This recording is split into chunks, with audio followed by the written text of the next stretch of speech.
এক মহিলা প্রতিদিন আল্লাহর নামে একটি রুটি তার ঘরের বাইরে ঝুলিয়ে রাখত। সেই রুটি নিতে প্রতিদিন এক বৃদ্ধ লোক আসত, কিন্তু শুকরিয়া জানানোর বদলে সে শুধু একটি অদ্ভুত কথা বলতো, যা করেছো তাই তোমার কাছে ফিরে আসবে।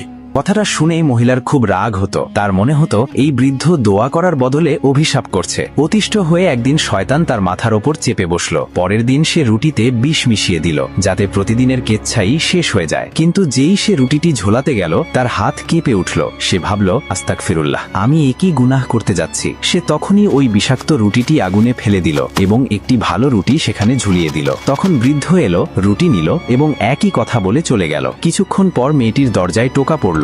দরজায় তার ছেলে দাঁড়িয়েছিল, কাপড় ছেঁড়া এবং ক্ষুধায় বেহাল। সে লুটিয়ে পড়ে বলল, মা, আমি তো ক্ষুধায় মরেই যেতাম, কিন্তু পথে এক বৃদ্ধ লোক আমাকে তার রুটি দিয়ে দিল।